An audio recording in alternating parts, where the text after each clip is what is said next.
Bismillahirrahmanirrahim. Assalamualaikum warahmatullahi wabarakatuh. Alhamdulillahi ala ihsanih wa syukru lahu ala taufiqihi wa amtinanih. Wa ashhadu an la ilaha illallah wahdahu la syarika lah ta'ziman li sya'nih.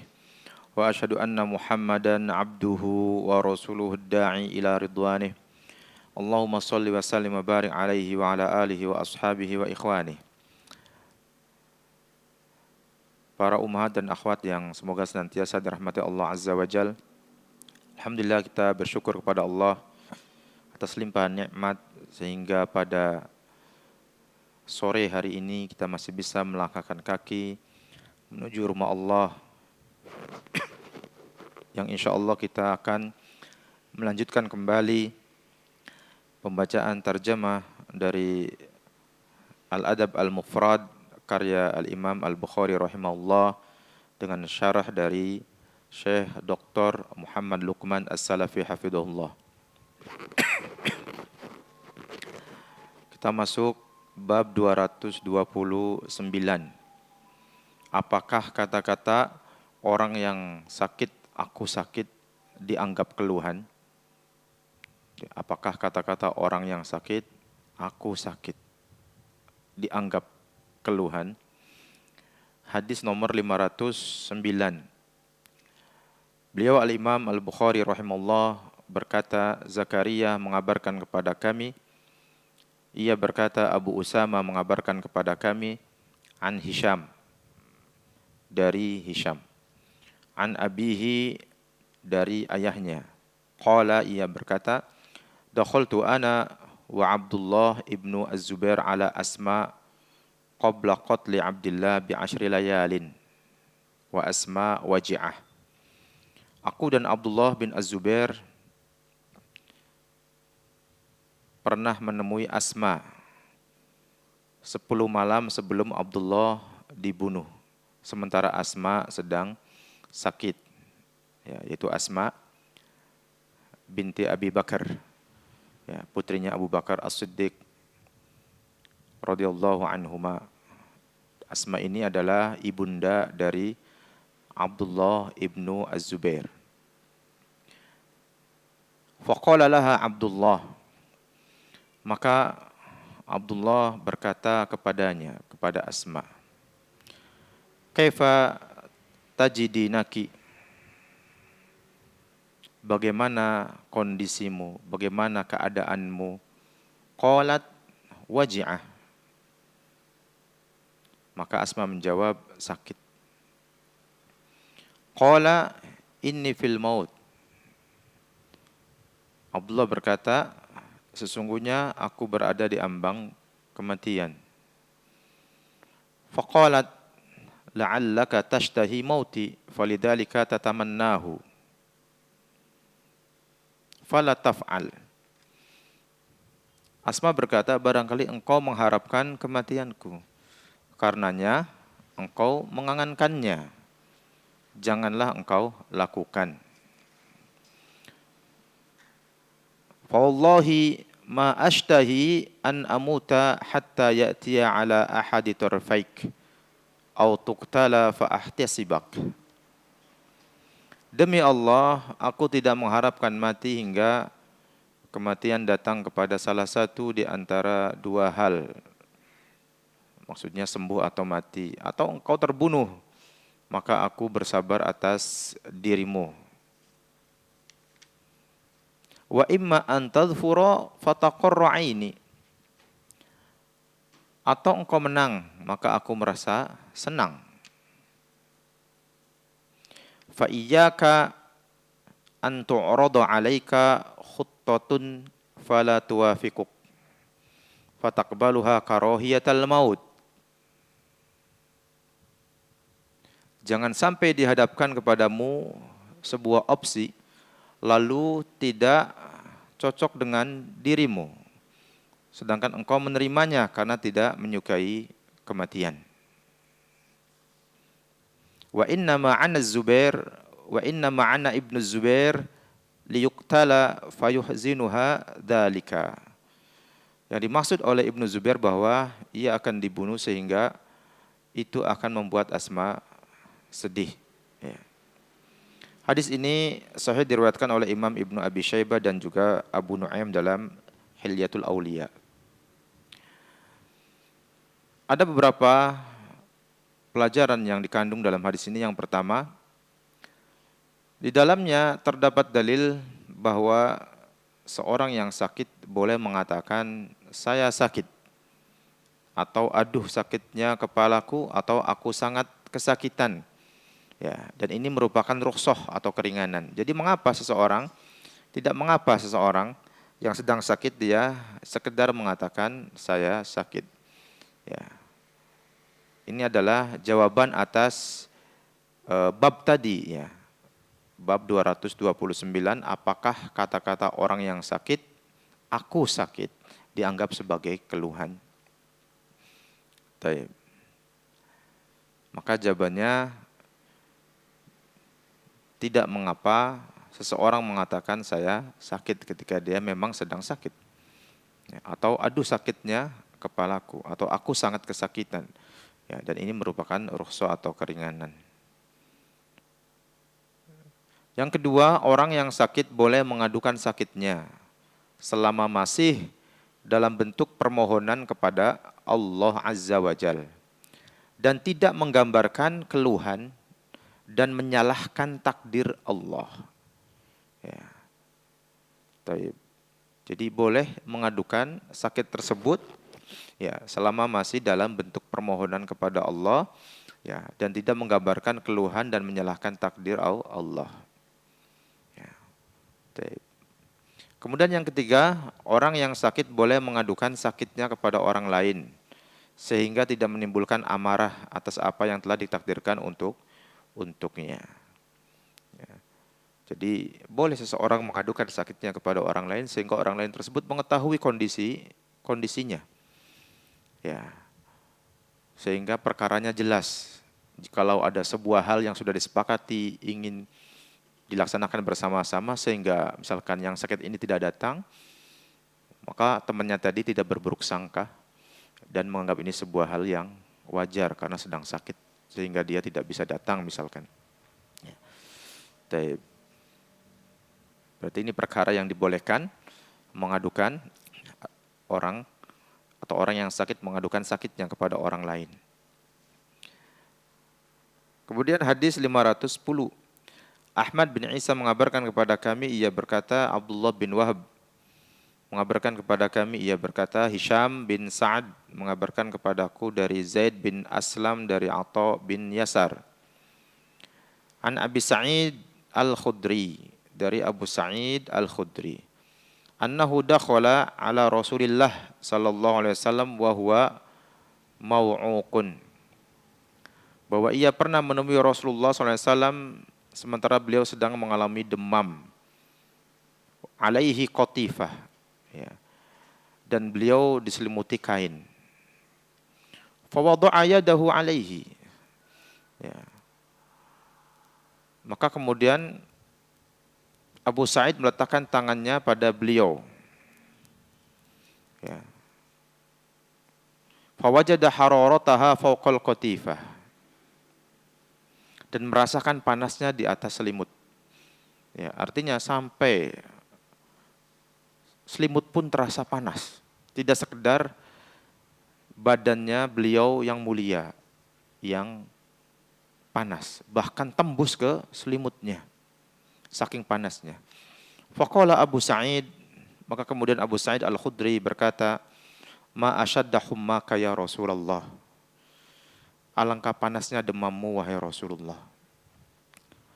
Qala, maka kemudian beliau bersabda, Inna kadzalik. Kami memang begitu. Yashtaddu alainal bala. Ujian untuk kami sangatlah berat. Ya, para nabi. Ya. Wa yudha'af lanal ajru. Dan pahala dilipat gandakan untuk kami. Ya, jadi memang sesuai dengan cobaan. Pahalanya juga dilipat gandakan. Ini adalah cobaan yang ada pada atau yang menimpa pada para nabi. Ya, dilipat gandakan dan juga pahalanya dilipat gandakan. Pahalanya dilipat gandakan karena memang cobaannya juga melebihi cobaan yang menimpa kita selain Nabi.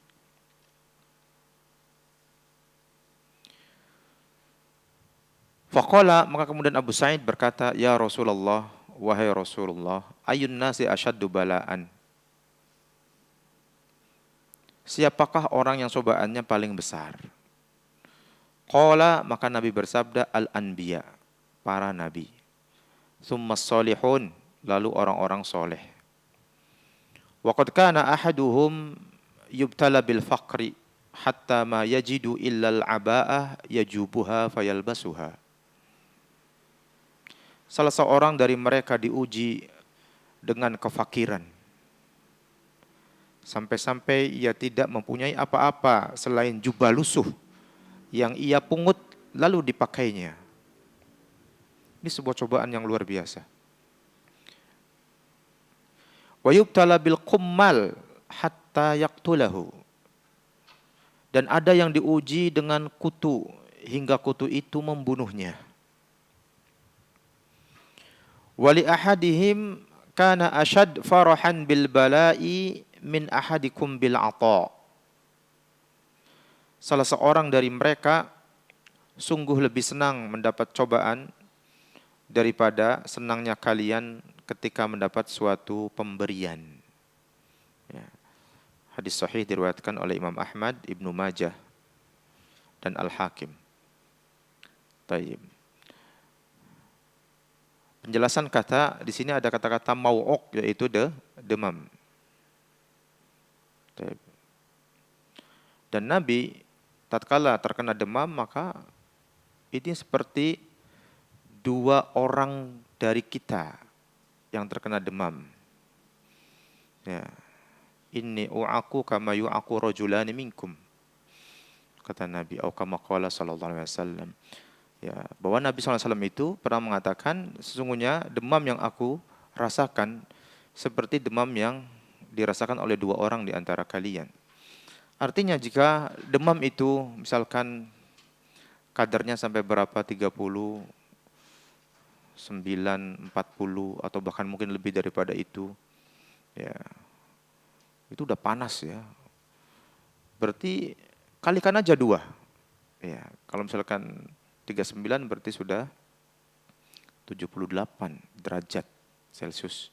Kalau 40 berarti 80. Air mendidih aja 100 derajat Celcius. Berarti luar biasa panas. Maka demikianlah yang dirasakan oleh Abu Sa'id tatkala memegang selimut yang menyelimuti badan beliau yang mulia sallallahu alaihi wasallam. Terasa panas. Ya, saking panasnya. Ya, beliau terkena demam. Qatifah, pakaian yang bagian depannya terbuka biasa dipakai sebagai baju luar. Ya, jadi kain yang untuk menyelimuti. Al-aba'ah, yaitu baju yang tertutup, baju kurung. Ya, orang sering menyebutnya abaya, dari kata aba'ah. Jadi baju kurung mulai dari kaki dipakai di atas baju biasa. Al-qummal, kutu yang hidup di unta, kemudian berkembang biak di baju-baju kotor, kepala dan badan yang kotor. Maka dari sini kita ya bisa mengerti bahwa sungguhnya orang yang paling berat ujiannya adalah para nabi, kemudian orang-orang soleh. Ya, mereka diuji dengan ujian-ujian yang luar biasa. Ya, dan seseorang ya akan kelihatan kondisi agamanya sesuai dengan berat dan ringannya ujian. Jika ujiannya berat, ya ini menunjukkan ya agamanya kuat. Dia orang soleh, misalkan para nabi diuji dengan ujian yang luar biasa, ya, berat. Ya, ini menunjukkan kekuatan iman ya para nabi. Kemudian di sana ada orang-orang soleh. Hadis ini merupakan dalil bahwa cobaan-cobaan yang menimpa seseorang hamba akan mensucikannya dari dosa-dosanya dan meninggikan derajatnya di sisi Allah Azza wa Jalla. Kemudian yang kedua, orang yang ujiannya paling berat adalah para nabi, seperti yang kita sebutkan tadi. Dan mereka adalah orang yang paling sabar dalam menghadapi ketentuan-ketentuan Allah. Bahkan mereka mengharapkan pahala dari Allah melalui cobaan-cobaan tersebut. Maka pantas jika mereka para nabi, pahalanya juga dilipat gandakan sesuai dengan kadar ujian yang menimpa mereka yang begitu berat.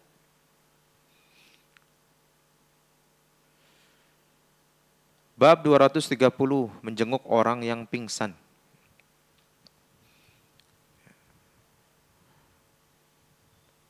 Hadis 511.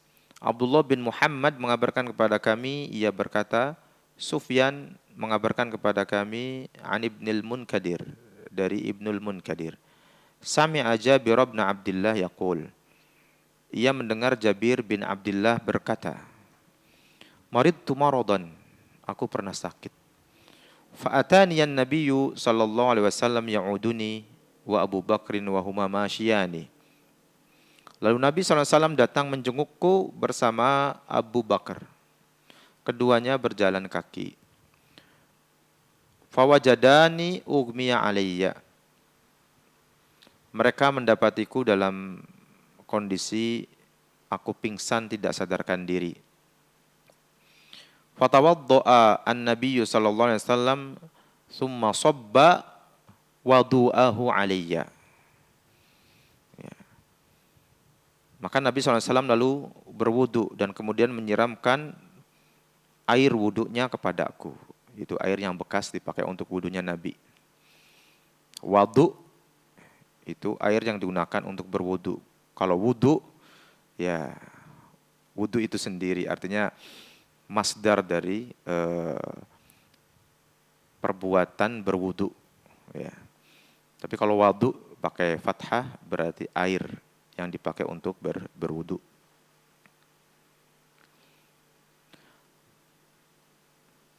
Fa'afaqtu fa'idan nabiyyu sallallahu alaihi wasallam.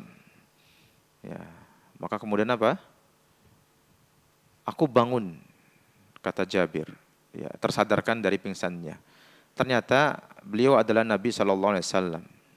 Faqultu, maka aku bertanya, ya Rasulullah, kaifa asna'u fi mali? Wahai Rasulullah, bagaimana aku berbuat dengan hartaku? Ya. Ini Jabir bin Abdullah ini setelah siuman dari pingsannya, beliau begitu bersemangat bagaimana bertasarruf, bermuamalah dengan harta yang akan ditinggalkannya, yaitu harta waris, jikalau dia suatu saat meninggal dunia. Ya. Ini menunjukkan betapa semangatnya Jabir untuk belajar. Ya. Orang habis pingsan yang pertama kali ditanyakan kepada Nabi bukan perkara yang lain. Ya. Tetapi langsung bertanya, bagaimana jika aku mati, ini hartaku gimana nanti kan gitu. Ini subhanallah ya, betapa para sahabat itu luar biasa kesemangatan mereka di dalam menuntut ilmu. Bertanya kepada Nabi hal-hal yang mereka belum ketahui terkait dengan berbagai macam permasalahan. Radhiyallahu anhum ajma'in. Kaifa aqdi fi mali? Bagaimana aku memutuskan perkara hartaku? Maksudnya setelah Jabir meninggal. Ini tadi tak Jabir bertanya, kaifa aqdi fi mali? Bagaimana aku memutuskan perkara hartaku? Falam yujibni bi syai'in hatta nazalat ayatul miras. Ya. Namun beliau tidak menjawab hingga ayat mengenai waris itu turun. Hadis ini diriwayatkan oleh Imam Al-Bukhari ya, dan Imam Muslim. Ya.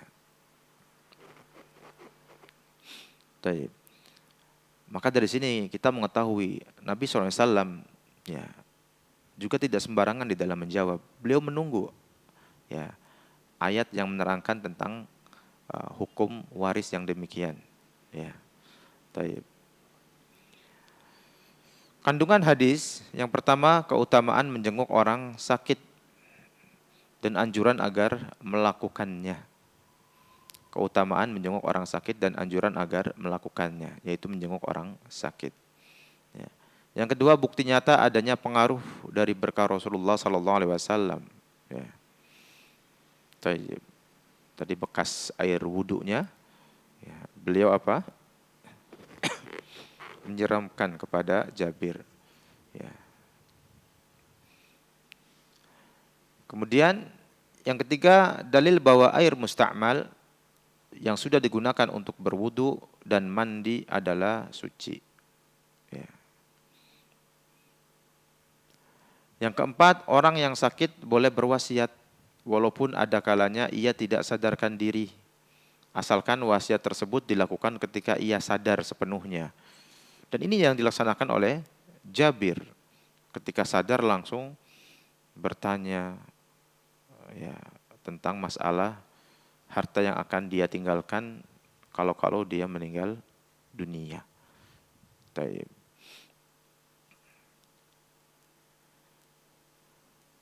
Bab 231, menjenguk anak kecil. Hadis 512. Hajjaj mengabarkan kepada kami, ia berkata, Hammad mengabarkan kepada kami dari Asim al-Ahwal, dari Abu Utsman an-Nahdi, an Usama ibn Zaid, dari Usama bin Zaid, anna sobiyan libnati Rasulillah sallallahu alaihi wasallam thaqula. Sesungguhnya salah seorang putra dari putri Rasulullah sallallahu alaihi wasallam sakit keras. Dari putrinya Rasulullah berarti apa? Cucunya ya. Sakit keras. Fa ba'atsat ummuhu ilan Nabi sallallahu alaihi wasallam. Maka ibunda dari anak kecil tersebut mengutus seseorang kepada Nabi SAW, anna waladi fil maut, ya, untuk menyampaikan bahwa anakku sedang menghadapi kematian. Faqala lirrasul, maka kemudian beliau SAW bersabda kepada utusan tadi. Ar-Rasul di sini utusan yang diutus oleh putrinya Nabi yang mempunyai anak sedang sakit tadi. Nabi bersabda kepada utusan tersebut, idhab, pergilah, fakullaha, dan katakan kepadanya, kepada sang ibu, inna lillahi ma akhoda walahu ma a'ta, wa kullu syai'in indahu ila ajalim musamma faltasbir wal tahtasib. Sesungguhnya milik Allah apa yang dia ambil, dan miliknya pula apa yang dia beri, dan segala sesuatu ada di sisinya hingga saat yang ditentukan. Ajal musamma, saat yang ditentukan. Maka hendaklah ia, sang ibu, bersabar dan mengharapkan pahala. Ini adalah pesan Nabi SAW kepada putrinya, ya, yang apa? Yang sedang diuji dengan putranya yang sedang sakit keras. Ya, berarti cucu Rasulullah SAW. Faraja'a ar-rasulu fa akhbaroha. Maka utusan tadi pulang dan mengabarkan kepada sang ibunda dari anak kecil tadi. Fa ba'atsat ilaihi tuqsim alaihi lima jaa. Kemudian ia mengutusnya kembali. Ya, sang ibunda ini mengutus kembali kepada Rasul SAW, seorang utusan, karena beratnya musibah yang datang. Faqaman Nabiyyu sallallahu alaihi wasallam fi nafarin min ashabihi minhum Sa'ad bin Ubadah. Ya. Lalu Nabi SAW bangkit bersama beberapa orang dari sahabat beliau SAW, di antaranya Sa'ad bin Ubadah. Fa akhadha an-nabiyyu sallallahu alaihi wasallam as-sabiyya fa wada'ahu baina sanduwataihi. Kemudian Nabi SAW mengambil anak tersebut yang sedang sakit dan mendekapnya. Ya. Mendekap anak tersebut. Wali sodrihi qa'qa'atun kaqa'qa'atis syannah. Pada ma'at aina Rasulullah sallallahu alaihi wasallam. Lalu terdengarlah suara getar dan suara seperti benda kering. Maka berlinanglah kedua mata Rasulullah sallallahu alaihi wasallam. Jadi setelah mendekap anak tadi, ya, ada sebuah suara getaran dan suara seperti benda kering. Yang mungkin ini menunjukkan betapa beratnya sakit yang menimpa anak tersebut, yaitu cucu Nabi Muhammad sallallahu alaihi wasallam. Sampai-sampai Nabi berlinang kedua mata beliau sallallahu alaihi wasallam. Faqala Sa'ad, atabki wa anta Rasulullah. Kemudian Sa'ad bertanya, apakah engkau menangis padahal engkau adalah Rasulullah? Faqala, maka beliau sallallahu alaihi wasallam bersabda, innama abki rahmatan laha. Sesungguhnya aku menangis karena sayang kepadanya. Innallaha la yarham min ibadihi illar ruhama. Sesungguhnya Allah tidak menyayangi kecuali kepada para penyayang dari hamba-hambanya. Hadis riwayat Al-Bukhari dan Muslim. Ada beberapa kata-kata di situ disebutkan tadi sanduwataihi. Ini maksudnya dua puting susunya beliau sallallahu alaihi wasallam. Maksudnya dipeluk ya, dipegang, didekap. Qa'atus syannah yaitu suara getaran dan gerakan yang muncul dari suatu benda kering apabila digerakkan. Ya. Asyannah itu kantung air yang terbuat dari kulit yang sudah usang dan kering. Ya. Inna sobiyan libnati Rasulillah, yaitu anak tersebut adalah Umamah bintu Zainab, ya, binti Rasulillah sallallahu alaihi wasallam. Jadi anak tersebut, anak kecil itu adalah Umamah, ya, binti Zainab, putrinya Zainab binti Rasulillah sallallahu alaihi wasallam, putrinya Rasulullah sallallahu alaihi wasallam. Di cucunya Rasul sallallahu alaihi wasallam. Seperti disebutkan dengan jelas dalam Musnad Al-Imam Ahmad dari Abu Muawiyah dengan lafaz Nabi SAW mendatangi Umamah binti Zainab. Wal tahtasib, maknanya niatkanlah dengan kesabarannya untuk mendapatkan pahala dari Allah Azza wa Jalla, supaya hal itu dihitung oleh Allah sebagai amal soleh. Maka kesabaran seseorang atas musibah yang menimpa dirinya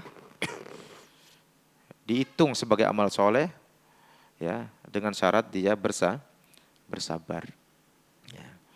Namun mereka yang berteriak-teriak, ya, yang menunjukkan dia tidak ridho dengan takdir Allah, bukan malah mendapatkan pahala dan amal soleh, dihitung sebagai amal soleh, hal tersebut malah bisa mengakibatkan dosa.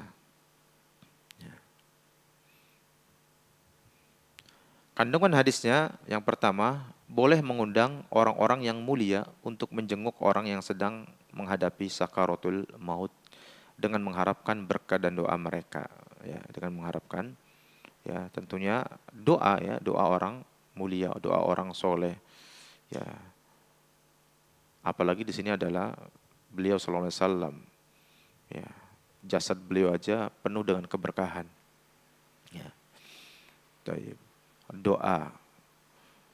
Kemudian boleh berjalan untuk bertakziah atau menjenguk orang sakit tanpa izin. Ya. Jadi kalau menjenguk orang sakit itu nggak perlu izin dulu, ya, dibolehkan. Beda dengan walimah al-urs, pesta perkawinan. Maka kalau nggak diundang ya nggak usah datang. Ini sebagian orang nggak dapat undangan datang demi konten, makan gratis. Ini tidak boleh, ya. Yang nggak diundang ya nggak boleh datang. Yang diundang saja. Ya. Adapun orang yang mau takziah nggak perlu dapat undangan dulu. Kan nggak ada ya undangan bertakziah, undangan menjenguk orang sakit gitu, enggak. Ya, itu hak yang harus dipenuhi oleh seorang muslim atas muslim yang lainnya, yang merupakan kewajiban, ya, ataupun yang merupakan hal yang sudah semestinya dilakukan oleh seorang muslim. Sangat ditekankan di dalam Islam. Untuk apa? Mendoakan orang yang sakit, menghiburnya, ya, agar orang yang sedang sakit ini bersabar, sehingga mendatangkan pahala dari kesabaran atas sakitnya. Dan juga keluarganya untuk ridho dengan hal tersebut dan mengharapkan pahala dengan bersabar. Jadi bisa dibedakan, ya, boleh seorang muslim berjalan untuk takziah atau menjenguk orang sakit tanpa adanya undangan, tanpa izin.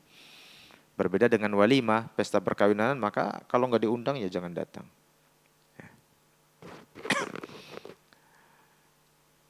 Yang ketiga, anjuran agar menyayangi manusia serta ancaman bagi orang-orang yang hati dan matanya keras, yang tidak bisa menangis. Ini mata yang tidak pernah menangis ini, yang tidak bisa menangis ini adalah seburuk-buruk mata, ya. Di antara seburuk-buruk mata adalah mereka yang hatinya keras tidak bisa menangis, ya. Maka penting di antara kita ini untuk menjaga agar hati tidak keras, agar mata kita ini tidak keras, ya.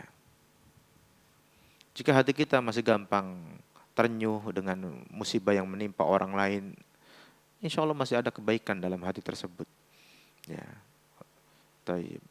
Tinggal bagaimana kemudian di-manage dengan baik agar hati itu senantiasa lembut, ya, dan tidak keras, ya. Yang keempat, boleh menangis karena kematian tanpa meratap. Ya, sebagaimana tadi Rasulullah SAW juga, ya, berlinang, ya, air kedua mata beliau SAW mengeluarkan air mata. Adapun yang dilarang adalah kehilangan kendali dan tidak sabar, ya. Meratap, teriak-teriak sampai pingsan atau sekedar teriak-teriak aja sudah nggak boleh, ya. Kemudian sambil mengacak-acak pakaiannya, mungkin rambutnya. Dan ini tidak hanya bagi perempuan, ya, bagi laki-laki juga tidak boleh. Namun kebanyakan ini dilakukan oleh perempuan karena memang hati perempuan itu, ya, perasaannya lebih dominan, ya, lebih gampang tersentuh daripada laki-laki, ya. Baik.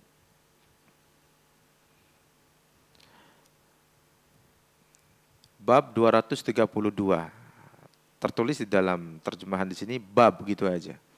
Sesuai dengan kitab aslinya. Tertulis di sana bab 232 itu kata-kata babun, yang artinya bab gitu aja. Kemudian ada hadis nomor 513. Al-Hasan bin Waqi mengabarkan kepada kami, ia berkata, Domroh mengabarkan kepada kami an Ibrahim ibni Abi Ablah qala, dari Ibrahim bin Abi Ablah ia berkata, maridati imraati, istriku sakit. Fakuntu aji'u ila Ummi Darda fataqulu li kaifa ahluk.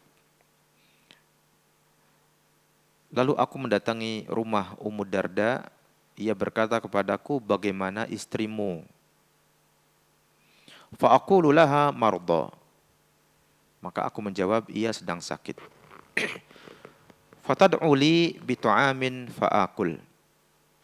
Lalu ia menghidangkan makanan untukku, maka aku pun makan. Ya. Jadi Ummu Darda ngasih makanan, ya, kepada Ibrahim bin Abi Ablah tadi. Ya, disantap akhirnya dimakan. Summa udtu fa fa'alat dzalik. Kemudian aku kembali lagi dan ia melakukan hal yang sama, yaitu menghidangkan makanan. Ummu Darda ini menghidangkan makanan, kemudian disantap lagi oleh Ibrahim bin Abi Ablah. Faji'tuha marratan faqalat kaif. Kemudian aku kembali lagi suatu kali, lalu ia berkata, bagaimana? Qultu qad tamasalu. Aku menjawab, hampir sembuh. Ya, hampir sembuh. Yaitu istrinya tadi. Faqalat, maka kemudian Ummu Darda berkata, innama kuntu ad'u laka bi ta'am an kunta tukhbiruna an ahlika annahum marda. Waktu itu aku menghidangkan makanan untukmu karena engkau memberitahu kami bahwa keluargamu sakit. Ya. Maka kemudian Ummu Darda menghidangkan makanan disantap oleh suami dari wanita yang sakit tadi, yaitu Ibrahim bin Abi Ablah. Fa amma anta masalu fala nad'u laka bi syai'. Adapun mereka sudah hampir sembuh, maka kami tidak menghidangkan apapun untukmu. Ya, tidak dihidangi makanan untuk Ibrahim tadi. Ya. Taib. Hadis ini sahih diriwayatkan oleh Abu Nuaim dalam Khilyatul Auliya. Kata-kata tamasalu, ya, maknanya hampir sembuh. Adapun kandungan hadisnya, hadis ini merupakan anjuran agar memberi makan orang yang mengalami musibah, baik karena kecelakaan, kecemasan, atau kegentingan. Intinya, seorang muslim, ya, dia ada kesulitan atau musibah, ya, maka dianjurkan, ya, tetangganya atau muslim yang lain, ya, menjenguknya, kemudian memberi makan kepadanya, ya, menolongnya, menghiburnya, ya. Ya, jadi muslim dengan muslim yang lainnya saling menguatkan. Ketika ada satu yang sakit, dijenguk, didoakan, menghiburnya, keluarganya juga dikuatkan. Ya. Bab 233, mengunjungi orang Badui. Ya, mengunjungi orang Arab Badui, yaitu terkait dengan doa saat menjenguk orang sakit. Hadis 514. Muhammad bin Salam mengabarkan kepada kami, ia berkata, Abdul Wahhab As-Saqafi mengabarkan kepada kami, ia berkata, Khalid Al-Hadza mengabarkan kepada kami dari Ikrimah, an Ibni Abbas, dari Ibnu Abbas, anna Rasulullah sallallahu alaihi wasallam dakhala ala a'rabiyyin ya'uduhu, bahwa Rasulullah SAW pernah mengunjungi orang Badui untuk menjenguknya. Faqala, maka beliau bersabda, la ba'sa alaik tahurun insyaallah. Tidak mengapa, semoga penyakit ini membersihkan dosa-dosamu insyaallah. Qala al-a'rabi, kemudian orang Badui itu berkata, bal hiya humma tafur. Bahkan ini adalah demam yang menjangkiti orang tua. Bal hiya humma tafuru ala syaikhin kabir. Bahkan ini adalah demam yang menjangkiti orang tua. Kaima tuziruhul kubur. Qala fana'am idan. Ya. Bahkan ini adalah demam yang menjangkiti orang tua agar membawanya ke kuburan. Maka kemudian Nabi SAW menjawab, ya kalau begitu. Ya. Hadis ini diriwayatkan oleh Imam Al-Bukhari. Tuziruhu maknanya yakni membawanya berziarah kubur secara paksa, bukan karena inisiatifnya. Ya. Kalau zaro yazuru, ya atas inisiatifnya. Tetapi kalau azaro yuziru, membawanya berziarah kubur secara paksa, bukan karena inisiatifnya. Fana'am idan, dikatakan memungkinkannya untuk mendoakannya dan mengabarkan tentang apa yang ia capai. Bisa juga dikatakan bahwa padanan kalimatnya, ya jika engkau enggan, yakni sebagaimana yang engkau duga. Ya. Taib. Nabi di sini hanya mengiyakan saja, fana'am idan. Ya. Taib. Kemudian tohur adalah khobar mubtada mahdhuf. Ya. Tohurun insyaallah, tohur di sini adalah disebutkan dalam kitab ini khobar dari mubtada yang dihapuskan, ya, yakni ia sebagai penyuci bagimu dari dosa-dosamu. Tahurun insyaallah, ai hadza tahurun insyaallah. Namun mubtadanya mahdhuf, dihapuskan. Adapun kandungan hadisnya, yang pertama, seorang imam haruslah memperhatikan masalah menjenguk orang sakit meskipun ia seorang badui yang keras, ya, untuk memberitahu dan mengingatkannya dengan sesuatu yang bermanfaat baginya. Dan kita tahu orang Badui tinggalnya ya di pelosok ya, di pedalaman ya, di Sohro mungkin. Artinya Nabi SAW menjenguknya, membesuknya, walaupun mungkin tempatnya jauh. Ya, orang Badui di sini dikatakan orang Badui yang keras, tetap dijenguk, kemudian diberikan peringatan, nasihat, ya, dengan hal-hal yang bermanfaat baginya. Ya. Dan tadi didoakan, la ba'sa alaik tahurun insyaallah. Ya. Dan memerintahkannya untuk bersabar agar ia tidak marah dengan takdir Allah yang akan menyebabkan Allah murka kepadanya. Ya. Jadi memang Nabi SAW mendatanginya untuk memberikan nasihat. Ya. Dengan la ba'sa 'alaika tahurun insyaallah. Ya, ini sebuah nasihat bagi orang sakit yang dijenguk agar dia menerima takdir tersebut, bersabar atasnya, karena di balik itu ada pembersihan dosa-dosa dengan izin Allah Azza wa Jalla. Dan tidak malah kemudian bersikap dengan sikap yang membuat murka Allah. Ya, udah ditakdirkan sakit malah marah-marah terhadap takdir misalkan, enggak menerima takdir. Ini akan muncul kemudian kemurkaan Allah Azza wa Jalla. Ya. Tayyib. Sehingga kerugian yang didapati oleh orang yang kondisinya seperti ini, sudah sakit dia marah-marah. Ya. Sudah sakit enggak malah menerima takdir tersebut, malah marah-marah, ya, membenci takdir tersebut. Ya, kerugian. Ya, double kerugian. Ya, sehingga penting kiranya menjenguk orang sakit, walaupun mungkin orang sakit itu dikenal sebagai orang yang keras. Ya, dalam rangka apa? Ya, sebisa mungkin kita memberikan nasihat, mudah-mudahan hatinya menjadi lebih lembut dan menerima takdir itu, tidak malah mencaci takdir tersebut, marah-marah dan yang lainnya. Ya. Dan ini bentuk perhatian, ya, seorang muslim atas muslim yang lain. Kemudian orang yang sakit hendaknya mau menerima nasihat, ya, dan memberikan balasan yang baik kepada orang yang mengingatkannya.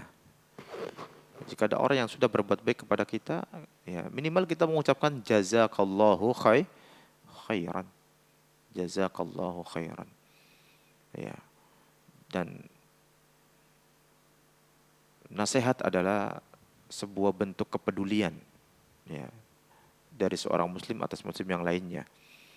Karena kepedulian itu tidak harus berupa fisik, makanan misalkan yang dibawakan oleh orang yang besuk, ya, bahkan doa, nasihat yang baik agar orang yang sakit bersabar dan menerima takdir, mengharapkan pahala dari Allah, ya, itu lebih baik daripada bawaan-bawaan yang berupa fisik, berupa buah-buahan, oleh-oleh dan yang lainnya. Toh juga orang yang sakit itu kadang-kadang justru malah, ya, belum bisa menikmati hidangan yang dibawakan oleh orang yang menjenguknya. Siapa yang makan? Yang nungguin malah. Ya, maka doa kemudian menyabarkan orang yang sakit inilah yang memang dibutuhkan, diberikan nasihat, peringatan agar dia bersabar, ya, agar dia merasa terhibur dengan doa. Dia mengerti bahwa di balik itu ada penyucian jiwa dari dosa-dosa, ya, sehingga dia bisa lebih menerima dan bersabar dengan takdir yang sedang menimpanya. Baik. Para akhwat dan ummahat yang dirahmati Allah Azza wa Jalla, inilah yang kita sampaikan pada kesempatan sore ini. Mudah-mudahan apa yang kita baca memberikan faedah kepada kita dan kita bisa mengamalkannya. Baik, cukup insyaallah, ya. Kita tutup dengan doa kafaratul majlis. Subhanakallahumma bihamdika asyhadu an la ilaha illa anta astaghfiruka wa atubu ilaik. Assalamualaikum warahmatullahi wabarakatuh.